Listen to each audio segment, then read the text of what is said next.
Muy buenos días, telepensantes. Lunes 29 de diciembre. Ya estamos cerrando el año. Espero que hayan tenido una muy bonita Navidad junto a su familia, junto a sus seres queridos. No sé, para mí, obviamente, para todos los cristianos, es la fiesta más importante dentro del año. Así que espero que haya sido una fiesta maravillosa, que la hayan pasado cerca de sus seres queridos. Y bueno, es momento de seguir con el año. Ya estamos cerrando, hoy día estamos a 29, son las 7 de la mañana, 7 y media de la mañana en punto, y vamos a dar inicio a nuestro resumen de noticias. Tenemos bastante que comentar. La política sigue dando de qué hablar.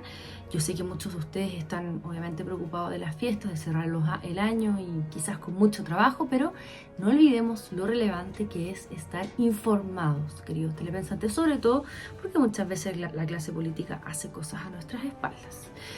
Bueno, los libertarios no hacemos las cosas a las espaldas. De hecho, Johannes Kaiser anuncia que no entregará un cheque en blanco al Partido Republicano. Esto en relación, en el programa de radio que realiza habitualmente.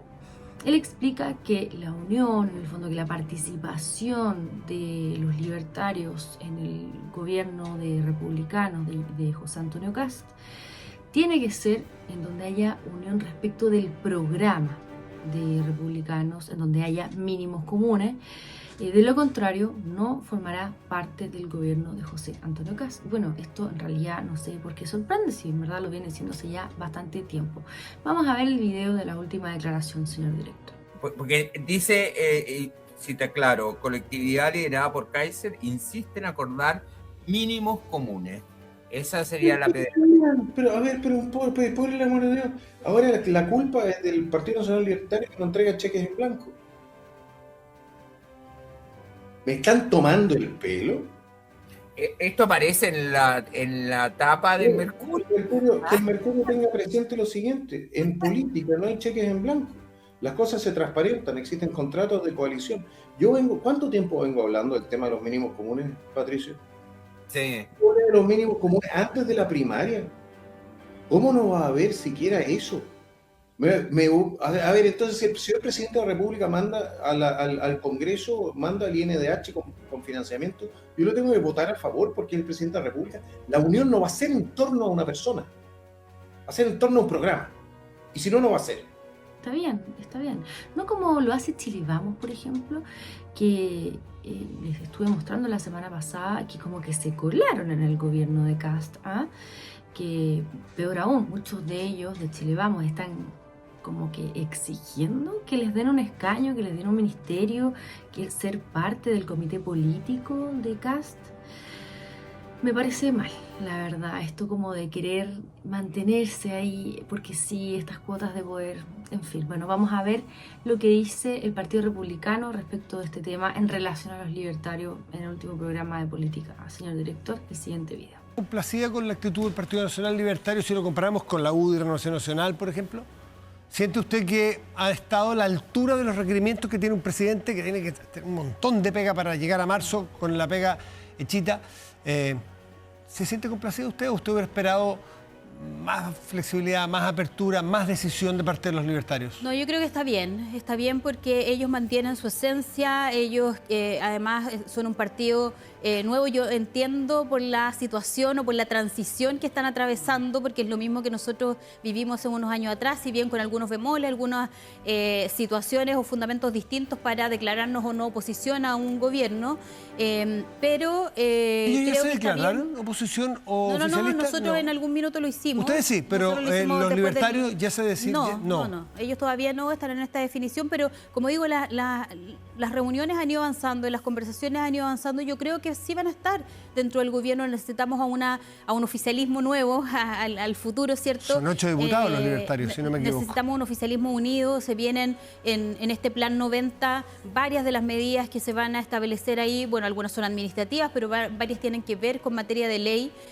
Hay un 60% al menos menos de las propuestas que se van a lanzar que tienen que ver con seguridad, y para eso necesitamos obviamente tener un Congreso fuerte, afiatado. Si bien hoy día para todo lo que es ley simple tenemos las mayorías suficientes para poder aprobar esto, pero cuando son leyes de quórum, obviamente íbamos a necesitar incluso a personas que no son del nuevo oficialismo. No quiso explicitar mucho Ruth Hurtado, se fue por la tangente.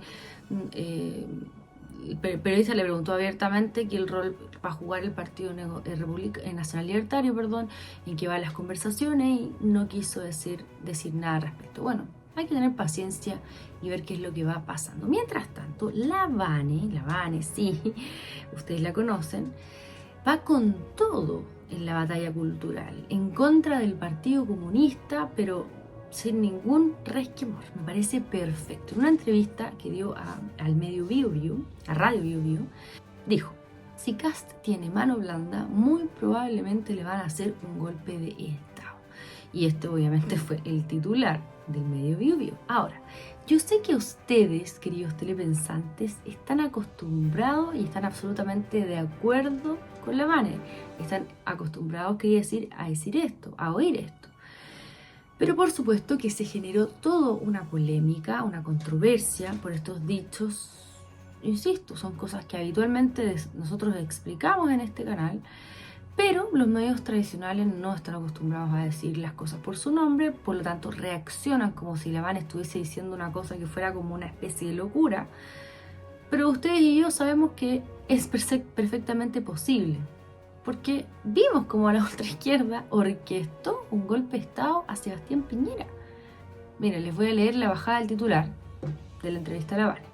Vanessa Kaiser, senadora electa por la Araucanía desde 2026 y militante del Partido Nacional Libertario, se define como la más radical de sus hermanos. En diálogo con este medio, evaluó el escenario político actual y la indefinición sobre el eventual rol de su hermano Johannes en un futuro gobierno de José Antonio Kast, señalando que es una determinación que requiere análisis. Además, afirmó que la presencia del diputado ayudó a suavizar la imagen del líder republicano. Obviamente la Vane se refiere aquí, claro, como aparece el Partido Nacional Libertario, supuestamente el Nacional Libertario es más de extrema derecha que el Partido Conservador, que es el Partido Republicano, y la verdad es que esto es un error, porque el libertarianismo obviamente tiene cierta afinidad con ideas de derecha, pero no es estrictamente ser de derecha. Ustedes también esto lo tienen súper claro. Lamentable. Bueno, esto tiene que ver mucho también con la falta de formación política de muchos periodistas. Bueno, si ustedes quieren revisar la entrevista a la Vane completa, está, como ya les dije, en el medio Biobío. Pero nos vamos a tener que, claramente, hay que repetir hasta el cansancio, que fue el mismo Piñera quien dijo que hubo un golpe de Estado. Lo dijo en 2 medios de comunicación, en Argentina, recuerden. Y luego sale Sergio Mico a respaldarlo. Sergio Mico fue el director del Instituto Nacional de Derechos Humanos de nuestro país y dijo que lo habían forzado a decir que habían violaciones sistemáticas de los derechos humanos, que no hubo violaciones sistemáticas de los derechos humanos en nuestro país, y aseguró cómo la politiquería de izquierda radical lo forzó. Pero él, el 25 de septiembre del 2023, dijo que la intención era derrocar a Sebastián Piñera. No lo olvidemos, esto tiene que ser sin perdón ni olvido. Y bueno, por si les cabe duda de lo que les estoy diciendo, el titular está en pantalla. Y fue el mismo medio Biobío quien publicó esta declaración de Sergio Mico. Curioso que ahora se estén como que no estén entendiendo lo que dice la Vane. O quizás sí lo entiendan, o quizás tienen buenas intenciones, quizás quieren hacerle caja de resonancia a la Vane para advertir lo que probablemente puede pasar en nuestro país.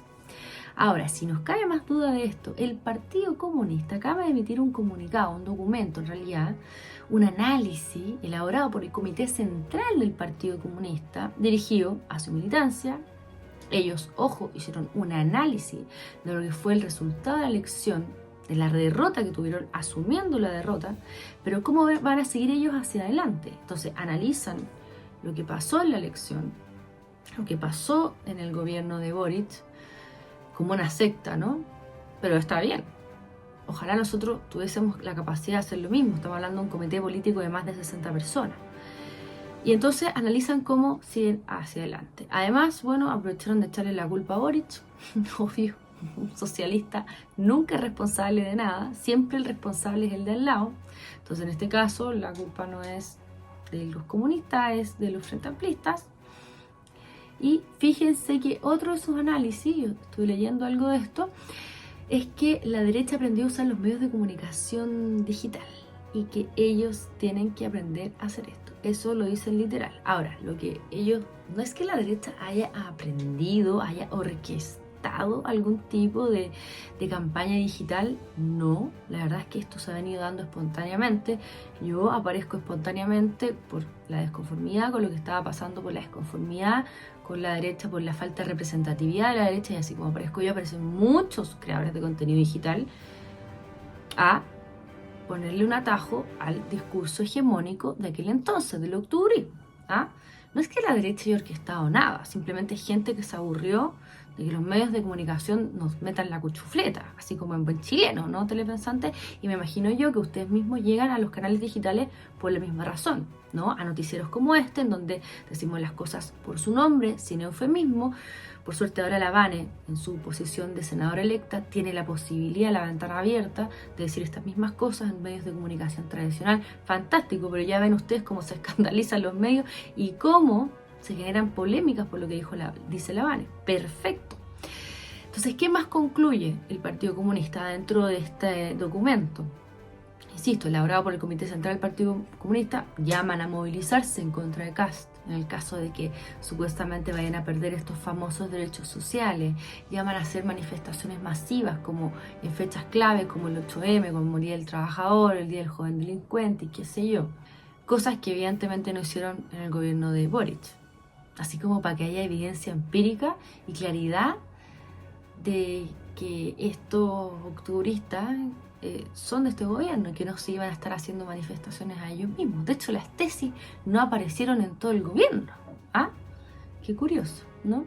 Esto es la evidencia empírica de que estos movimientos son de ultraizquierda. Lo digo por si todavía hay ingenuos que no se han dado cuenta, querido telepensante.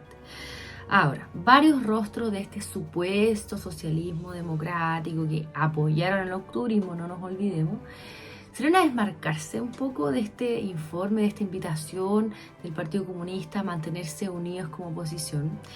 Gente desde el Partido Socialista, pasando por el PPD y llegando incluso a la democracia cristiana. La presidenta del Frente Amplio no quiso referirse a este análisis, a esta convocatoria que hizo el Partido Comunista. Bueno, cambiando de tema, Bachelet dice que el mundo se está preparando para que la ONU sea liderada por una mujer. Ella se está ya autoproclamando líder de la Organización de Naciones Unidas. Esta señora es la reina de la sinvergüenza. Bueno, no ha dicho nada de lo que fue su reunión con José Antonio Kast. Le preguntaron, sí, no ha contestado. Y bueno, vamos ahora con Alessandria, que últimamente ha estado bien aguja con el tema de Bachelet. Yo la verdad nunca lo había visto pelear en contra de la izquierda a Alessandria, estoy hablando con tanto ímpetu. Pero ahora le ha dado como duro al tema de Bachelet. Qué raro, ¿no? Me sorprendió, para bien. Hasta que... Bueno, vamos a ver el siguiente video, señor director. Democracia. Después tendrá el presidente electo que decidir si Michelle Bachelet es la mejor persona para representarnos en las Naciones Unidas. Personalmente en la UDI creemos que no, que una persona que impulsó medidas que hasta hoy estamos intentando remediar, como el fin a la selección en los liceos emblemáticos, como el fin al copago, como medidas tributarias y laborales que le han hecho tanto daño a nuestro país. Si el presidente Kast finalmente cree que es Michelle Bachelet la indicada, nos vamos a cuadrar con él, pero evidentemente que en nuestra opinión a los organismos internacionales hay que enviar lo mejor de lo nuestro. Y para nosotros, Michelle Bachelet no es lo mejor de lo nuestro. Sí destacamos la tarea del presidente Frey en materia internacionales, embajador al Asia-Pacífico, que abrió muchas puertas a negocios, que hizo puentes con países del Asia, que trabajó en gobiernos de Bachelet y de Sebastián Piñera, y que el presidente Boric después, el primer día que asumió, sacó al presidente Frey de ese cargo. Ya. todo bien, qué bueno que esté diciendo públicamente que Bachelet es la responsable de tanto problema que tenemos hoy en nuestro país, la responsable del Frente Amplio, la responsable del octubrismo, le faltó, pero bueno, vamos a ir complementando de a poco. Pero bueno, ahí ya mostraron más o menos la intención, mostraron el hacha. Ahora se entiende todo, ¿no? Tanta campaña en contra de Bachelet, nuevo, y tanta cercanía con el señor Frey. Tanta buena disposición del señor Frey. ¿Ah? Miren que Frey era el candidato presidencial de los empresarios, pero él no quiso. Ya no está para hacer campaña. Ya está, no está para ir a la feria, ¿no? No está para esta chacota. Pero quizás con su trayectoria internacional, como él mismo estuvo diciendo, tanto apoyo y tantas iniciativas que él tenía, quizás esté disponible para ocupar un cargo en la ONU, ¿no? Quizás, ¿o no? Qué curioso. Ahora, yo me pregunto a la derechita, me refiero a Alessandria, de Chile Vamos, ¿por qué siempre terminan promoviendo a la izquierda? ¿De verdad no hay nadie en la derecha que esté apto para un cargo como este, de este tipo? Yo realmente nada en contra de Freya, él respetó, fue un izquierdoso democrático, pero es de izquierda. ¿Cómo es posible que la derecha siempre termine promoviendo a la izquierda? Por muy izquierda democrática, socialdemocrática, como quieran llamarla, es izquierda al final del día. Insisto, ¿cómo no va a haber gente de derecha disponibles para este tipo de cargo? Yo realmente me lo pregunto. ¿O es que ya los empresarios socialistoides les compraron el cargo? Eso es lo que yo me pregunto. Bueno, volvemos al caso Audio. Se nos estaba perdiendo, pero qué bueno que siga avanzando esta investigación. La abogada querellante, María Inés Horvitz, ella fue del Consejo de Defensa del Estado, vale decir, es una señora que tiene experiencia, dijo públicamente en una declaración que Chadwick, el exministro y primo de Piñera, es una pieza clave en esta causa, en el caso Audio. Caso Audio, recordemos, por si no se acuerdan, comienza con Luis Hermosilla, en donde también figura como imputado el ex fiscal Guerra. ¿Por qué? Porque se entregaban información reservada de casos emblemáticos como el caso Penta, el caso Exalmar Dominga, el financiamiento irregular de la política y la operación Huracán. ¿Ah? Según el abogado, el rol de Chadwick en todo este entramado, es su intermediación con el poder político. Él, siendo ministro, tenía además llegada directa a Sebastián Piñera. Bueno, vamos a ver qué va pasando con este caso. Ojalá que caigan los que tengan que caer y no terminen dándole un salvavidas a gente corrupta. Ojo, telepensantes, a ustedes que son empresarios y pymes sobre todo. El gobierno anunció, un poquito antes de Navidad, que ingresará el proyecto de ley de negociación ramal. ¿Qué es la negociación ramal? Miren, si quieren saber lo que es la negociación ramal, no se metan a la página web de la CUT, porque ahí no explican nada. Lo único que van a saber es que la negociación ramal es buena para los trabajadores. Y de verdad que no parece nada más, simplemente que es buena para los trabajadores, dicho de mil y una maneras distintas. Impresionante cómo manejan el lenguaje y cómo son capaces de decir lo mismo de distintas maneras. Realmente es, no sé, un arte, pero no se van a enterar de que es una negociación ramal en la página de la CUT. Yo les voy a explicar. Es una negociación por gremio, una negociación colectiva, por supuesto que le da más poder a los sindicatos y a las confederaciones de sindicatos, sobre todo a estas como agrupaciones de sindicatos, mucho más poder del que tienen. Por ejemplo, negociación ramal de cajeros de supermercado. ¿Ya? Entonces van a poder negociar el sindicato de los cajeros del Jumbo con los cajeros del Líder, con los cajeros del Totus, no sé, no tengo idea, los sindicatos. Entonces se van a poder unir y van a poder pedir cosas en común para sus empleadores. ¿Se entiende, no? Entonces esto significa negociación ramal. Imagínense cómo va a afectar esto a los pequeños, a las pequeñas empresas. Terrible. ¿Qué otra cosa va a pasar? Bueno, las grandes empresas van a ir disminuyendo sus trabajadores. ¿Para qué? En el mismo caso del supermercado, cada vez hay menos cajeros de supermercado, cada vez hay más cajeros automáticos. Eso es lo que va a pasar. Entonces, para que se entienda esto, es una colectivización de las negociaciones laborales al nivel 3.0. O sea, si ya el sindicato es una negociación colectiva, esto es lo siguiente, es una brutalidad, por supuesto. Yo le estoy explicando obviamente a grandes rasgos. Bueno, la presidenta de la CPC y la SOFOFA, Susana Jiménez y Rosario Navarro, respectivamente, explicaron que esto está mal, obvio, ¿no?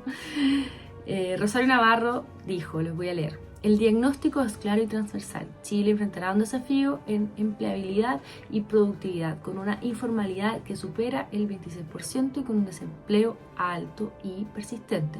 Cualquier reforma laboral debe enfocarse en generar más empleo formal y mejores condiciones para crecer.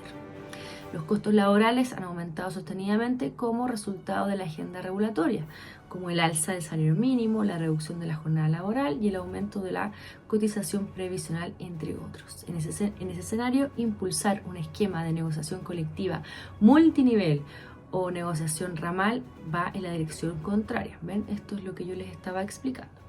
Esta es una discusión que mira al pasado, cuando hoy Chile necesita pragmatismo, flexibilidad y acuerdos que conecten con el futuro. Bueno, la verdad es que encontrarle toda la razón. Si el problema es cuando estos empresarios le empiezan a encontrar razones al frente amplismo, este buenismo, ¿no? Bueno, hasta esto llegamos, ¿no? ¿Qué más? 40 millones de pesos deberá pagar el fisco a, entre comillas, por supuesto, estos pseudo comuneros mapuches que fueron heridos en el contexto de un operativo policial en Tirúa. Para los que no saben, Tirúa es de las zonas más complejas tomadas por estos narcoguerrilleros que se hacen llamar mapuche. En esta ocasión el operativo fue por robo de madera el año 2015. Lamentable decisión de los tribunales, ¿no? ¿Por qué? Porque esta plata la pagamos nosotros, los chilenos. Mientras tanto, se reportó un ataque incendiario en Nueva Imperial, región de Araucanía. Esto día antes de la Navidad. Encapuchados amenazaron con un arma de fuego a los trabajadores, quemaron 3 camiones. Insisto, esto antes de Navidad, que Dios pensante. ¿Se dan cuenta que la gente de la Araucanía ni siquiera puede pasar las fiestas tranquilo? No, me parece terrible. Yo realmente espero que este gobierno de José Antonio haga algo al respecto, porque la gente, sobre todo esta zona, tiene altas expectativas en este gobierno. Mientras tanto, Axel Kaiser sigue educando periodistas en el contexto del lanzamiento y promoción de su último libro. Axel ha pasado por distintos programas de televisión de medios de comunicación tradicional, explicándole a los periodistas que el comunismo y el nazismo no son muy lejanos, tienen muchísimo en común. Vamos a ver algunos extractos, señor director. Y Salvador Allende se negó a expulsar del país a Walter Rauff, que es uno de los mayores criminales nazis de la Segunda Guerra Mundial. Eso fue Salvador Allende, que además tenía simpatías por el nacionalsocialismo, como lo documentó el profesor Víctor Farías en su libro sobre antisemitismo y eutanasia del caso de Allende. La gente no quiere acordarse de que Allende era un admirador de los nazis. Cuando tú estás en un conflicto armado, y el conflicto lo partió la izquierda, no los militares chilenos, sí, la gente muere y existen crímenes de lado y lado. Ahora, yo te voy a decir una cosa. ¿Son equiparables? Sí, es completamente equiparable. Es completamente equiparable. Bueno, entonces el día de mañana, si tenemos un movimiento terrorista musulmán dentro del país, islámico, un radical islámico, entonces no lo vamos a combatir porque no es equiparable si es que hay excesos de un lado como los del otro. Y que nos pongan bomba en el metro, revienten a cientos de personas. Porque eso es lo que estaba haciendo la izquierda en el país. Y además venía con la doctrina y la ideología. Por eso es tan importante esto, Iván. Hay que leer la carta que le manda Eduardo Frei Montalva a Mariano Rumor, el presidente de la Democracia Cristiana Internacional. Pero... O sea, no, es que espérate, no, es que Iván, esa es la historia de Chile. No te voy a discutir la carta es que esa es la historia de Chile. Esta gente se proponía, por eso el marxismo-leninismo, era el equivalente a un partido nazi. O sea, los militares chilenos nos salvaron de un sistema totalitario nazi. Si yo te lo planteo así, parece que los costos no eran lo suficientemente graves, ¿no? Pero cuando tú dices era un régimen totalitario comunista, pucha, sí, ¿no? Porque hay una... ¿Sabes lo que pasa? Que el sentido moral está completamente pervertido en América Latina, no solo acá. Y yo diría incluso más allá. Que tal vez esta utopía comunista de la igualdad y todo en realidad sí es buena y de alguna manera justifica, como dice Raymond Aron, que lo tengo citado en el libro, el filósofo francés, justifica el asesinato de millones de personas porque la idea es tan buena que se justifica el genocidio. Ya, pero como en el nazismo no suena tan buena, entonces no se justifica el genocidio. Tiene peor prensa el nazismo, dices tú. Ya, sí, ya, espérate. Pero o sea, eso es obvio, o sea, eso es evidente. Sí. No me digamos que Stalin era una especie de qué sé yo, de santo comparado con Hitler. Era peor casi. Estos son solo un par de ejemplos, Pero ven ustedes cómo la batalla cultural continúa muy bien. Y en un ámbito internacional, para que vean que los planes de la izquierda son internacionales, se repiten una y otra vez, el gobierno de Petro lanzó un comité para impulsar asamblea constituyente en Colombia, por supuesto, Petro. ¿Qué está haciendo? Un golpe de Estado. Está dejando sin poder a su Congreso. Lo mismo que hicieron en Chile.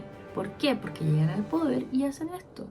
Llegan al poder democráticamente para destruir la democracia. ¿Les suena familiar? Si se repite la receta una y otra vez. Por eso es tan importante que sepamos lo que está pasando a nivel internacional. Yo sé que no les interesa mucho a muchos de ustedes, pero esto es importante. Imagínense, proceso constituyente en Colombia. Petro. Genial la idea, ¿no? Un genio, Petro. Súper creativo. Esto no se había hecho antes. ¿Por qué? Porque esta gente repite la receta una y otra vez.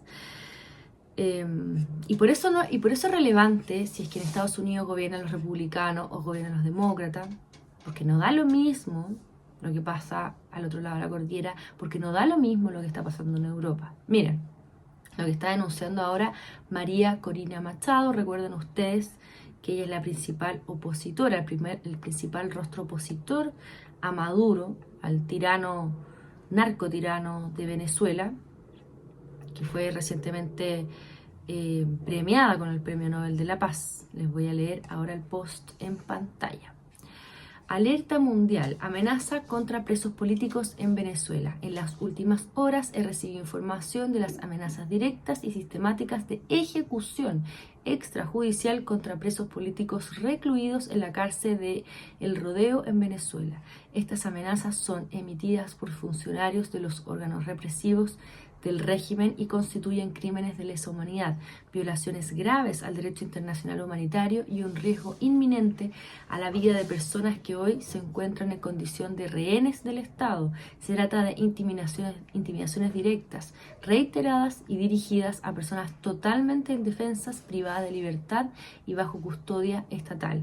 El régimen es responsable por cualquier daño físico y psicológico que ocurra a partir de estas amenazas. A la comunidad internacional exigimos la acción inmediata de los organismos internacionales de derechos humanos, incluidos los mecanismos de protección y verificación para prevenir ejecuciones extrajudiciales.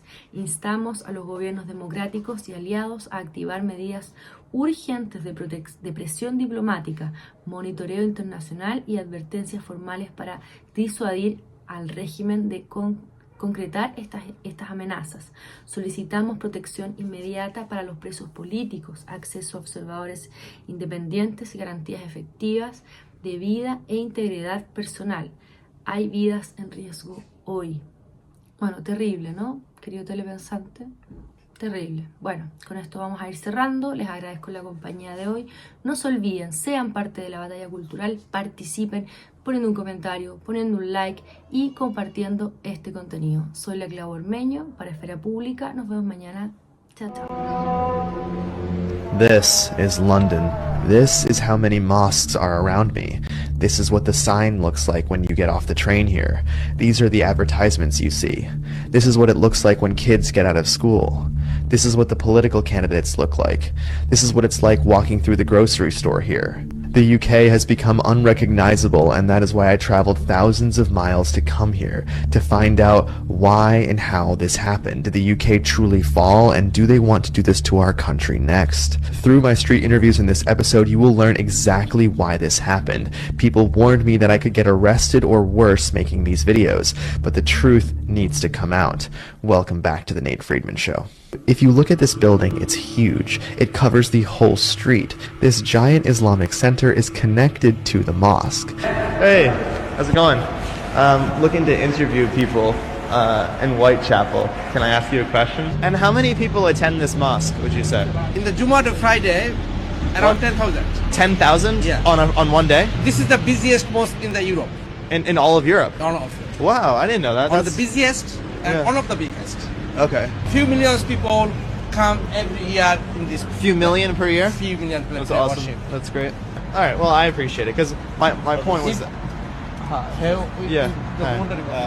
I'm just doing interviews outside. No, I'm not going to interview here. Yeah, we're not doing it inside. We're doing it outside. Bro, everything's on record. This is a school. Right, I know. I'm saying outside. But you're doing it in front of the entrance. I didn't mean to. Okay, I didn't know it was a school. On the other side, no Okay, problem. you got it. I appreciate it. Now, the East London Mosque, the one we just went into, received an official warning from the Charity Commission after losing £1 million in an investment. The mosque put their funds into an NHS-approved supplier and lost all the money. Now, the takeaway from this story is that this mosque can lose $1 million and be completely fine. This mosque also hosted a charity fun run that was open to men, boys of all ages, but girls only under the age of 12. Adult women and older girls were explicitly excluded. Why did the UK let this in, and who's really funding it? I sat down for an exclusive interview with Tommy Robinson, and in it he explains who's behind this. There's about 14 mosques in Whitechapel that I counted, about equal number of churches. Who's funding these big mosques? Qatar and Saudi Arabia. And then whoever funds it dictates which form of Islam's being promoted in it. Qatar own Barclays, own Harrods, own the ports in this country. They pump £750 million into radicalisation in Europe. Qatar are a big problem. Qatar need ending, as in their influence needs ending. The influence they have over our politicians and our capital city and the money and infrastructure and the economy needs ending.